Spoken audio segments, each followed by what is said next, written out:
Randy Baker was found dead in the hallway of his Colorado home. The soup he had bought just minutes before had spilled all over the floor. It seemed the 59-year-old man's ailing heart had finally taken over. "I just got home. I opened the door and my husband is dead on the floor." A terrified Kelly Baker, his wife, can be heard telling a police dispatcher around 8:30 a.m. a coroner's investigator arrived shortly afterward and initially believed Randy died of natural causes because Randy had a heart condition, but an autopsy soon determined that 2 bullets were lodged in Baker's body. Note: how it happened that the coroner did not immediately notice the traces of blood is unclear to the author, but that's what the paper said, and we'll leave it at that. There were other disturbing signs at the scene. Randy's wallet, keys, and his car, a Pontiac, were also gone. Randy's death was a homicide, but who would wish death on a recovering heart patient? His wife, Kelly, initially suggested to detectives that her husband's former past as a drug dealer might have motivated someone to kill the reformed substance abuse counselor, but investigators soon discovered that Randy's killers were much closer to home. Randy's life changed forever when he was just 28 years old, and was electrocuted while working as an electrician for a local power company. Randy suffered permanent damage to his heart and was in so much pain that he found himself turning to drugs. There was so much pain, and he didn't know what to do about it. His ex-wife, Dory Baker, told Dateline reporter Keith Morrison of the dark years that followed. As Randy fell deeper and deeper into drugs and alcohol, he began dealing drugs, but after 3 years of addiction and substance abuse, Randy cleaned up his life and became sober.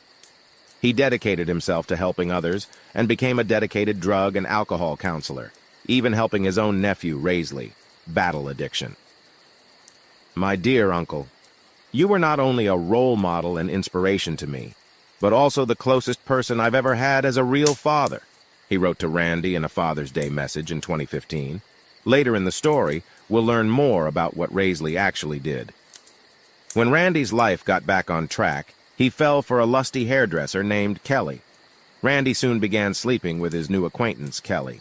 His wife, Dory, soon found out about it, and after that, his marriage to Dory fell apart. Randy and Kelly were soon married. For years, it seemed that Randy and Kelly were happy together, but as Randy's health continued to decline, Kelly found herself taking on more of a caregiver and nurse role. In the spring of 2017, Kelly announced that she had had enough and moved out of the house she was living in with Randy. She later told police detectives that she was pushed to the limit when she left Randy because Randy was just being a little mean. She also told detectives that Randy had 2 life insurance policies totaling only $10,000. But there was one question asked by detectives that Kelly initially refused to answer: whether she was seeing anyone else at the time of the murder. After detectives were persistent, she admitted that she had been having an affair with another man. The man also admitted to the affair, but also told police that he had been with Kelly the night Randy was killed. 2 months earlier, early Sunday morning, Kelly, Randy's wife, was in bed with her lover Jerry Swifton, last name changed. Jerry was 10 years younger than Kelly, a charming middle-aged man. She met him when she visited a neighboring town, 100 kilometers from Randy's house where she used to live. Jerry was a fun, outgoing, kind guy, except he had one big flaw from Kelly's point of view. Jerry was poor. That was something the mercurial Kelly couldn't stand. She had tried several times to encourage Jerry to change jobs or try to get more money, but Jerry wasn't interested. "Kelly, darling," Jerry turned to her, warmed by her skillful oral caresses. "When are you going to divorce that old man Randy of yours and marry me?" "You know, darling," she said. "I mean, the house and the car and the money, almost everything belongs to that old donkey Randy. If I get a divorce, I'll get almost nothing and I'll be left with nothing. And that's after I took care of him like a nurse for almost 10 years, and he doesn't appreciate it at all." "But there must be something you can do," Jerry said, stroking Kelly's hair affectionately. Jerry lay relaxed on his back, and Kelly lay on top of him, resting her ample breasts on top of him. Kelly stopped leaning closer to Jerry's ear and spoke to him in a whisper. "Listen, Jerry, you have a gun, right? You use it to hunt deer and pheasants, right?" "That's right," Jerry confirmed. "So what?" He really was an avid hunter. Jerry liked to hunt and fish. He spent a lot of time outdoors. First of all, he enjoyed hunting, and secondly, it saved him money. After all, to shoot and carve a deer or catch fish himself was more pleasant and cheaper for him than to buy ready-made meat and fish in the store. "So shoot that old fart, Randy," Kelly whispered hotly in his ear. "Do something useful with your gun." "Besides," Kelly added in a whisper, "Randy has an insurance policy. Life insurance. If anything happens to him, I'll get the money from his life insurance." Her eyes sparkled. She wanted to solve her problem by someone else's hand, so that she wouldn't have to do it herself. "You're crazy," Jerry said indignantly. He didn't know whether she was joking or serious. "Okay, I was kidding." Kelly tried to cover the awkwardness. "Let's just keep having sex." And she doubled over on Jerry, so that he quickly forgot about their conversation, engrossed in the hot sex. "That Jerry's a piece of work," Kelly thought to herself as she lay next to him in bed after the hot sex. "Also looks so manly and muscular on the outside, but inside he's like a wimp. I'll have to do it all myself." She thought then, "No, when I get rid of my husband, I'll have to find another lover." The day after the incident, there were 3 people sitting at the farthest table in a small cafe. Kelly, Randy Baker's wife, Carol, Randy's sister, and Raisley, who was Carol's son. These 3 had one thing in common, their shared dislike for Randy Baker. Kelly and Carol, longtime childhood friends, met often, and each time they met, they bad-mouthed poor Randy, washing his bones, talking about what a miser and a bore Randy was. This time, they were no longer engaged in idle discussion of Randy's character. They were preparing a plan. The 2 women who organized the case had to be away from the crime scene and have ironclad alibis. And his nephew Raisley would kill Randy and make it look like an accident, or like a random robbery. In return, the devious women promised Raisley that he would get a Harley-Davidson, Randy's brand-new motorcycle, and $10,000 when the whole thing was over. Raisley was hesitant at first, but when they promised him the motorcycle, he agreed. He had wanted a motorcycle like this for a long time. After careful preparation, having talked over all the details, the 2 women and Randy's nephew set about executing the plan, a major clue to the mystery of the bike. At first, in the first days after the murder, it seemed to investigators that they had no leads to follow, and the case could remain one of the unsolved cases. Investigators got the break they needed when 5 days after Randy's murder, his Pontiac car was found abandoned in a South Greeley alley, wiped down, with the license plate removed. Randy's old belongings and his empty wallet were found in the car.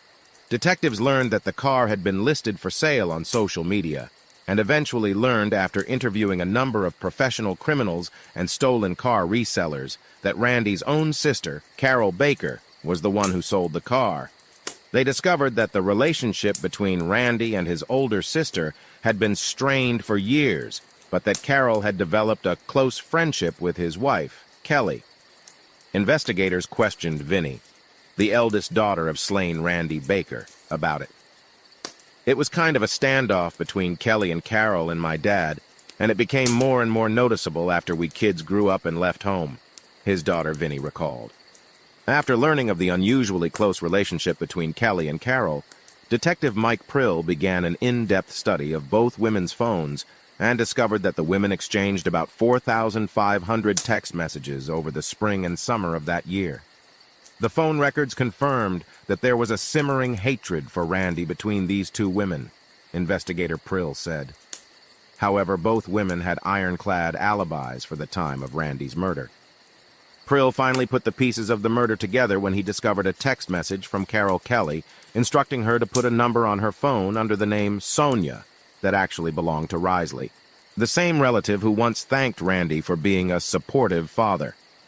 The investigator found out that Raisley, who was Carol Baker's son, had a sordid gang-related past and had already served a lengthy prison sentence. Putting the pieces together, investigators determined that the trio had been planning Randy's murder for months, and Carol herself confirmed this theory during police questioning. According to Carol, Kelly was the mastermind behind the murder and wanted Randy dead because she believed he would never leave her alone, but that wasn't her only motive. Detectives also discovered that instead of a meager $10,000 life insurance proceeds, Kelly actually inherited more than $130,000 in life insurance, along with the house where she and Randy had previously lived. After 7 months behind bars, Risley, known by the nickname Grizz, after striking a deal with prosecutors that removed the death penalty, confessed to his involvement in Randy's murder in exchange for his testimony against the slain man's wife, Kelly Baker. Risley insisted that Randy was a great man and claimed that Carol and Kelly manipulated him into shooting Randy in exchange for $10,000 and Randy's favorite motorcycle, a Harley-Davidson. However, when Randy testified in court, he refused to retell the story he told investigators about how the 3 men planned the murder. Nevertheless, even without his testimony, Kelly was found guilty of murdering her husband and was sentenced to life in prison without the possibility of parole. Kelly Baker was a very charming and cunning woman. She had a remarkable ability to speak in a way that was credible to everyone. At trial, Kelly denied involvement in her husband's murder. When she was called for cross-examination at the trial, she answered and held herself in such a way that the jury at first almost sympathized with her. Her feminine charm and credibility were her main weapons. At the end of the questioning, the prosecutor asked Kelly the most important questions that decided the outcome of the case.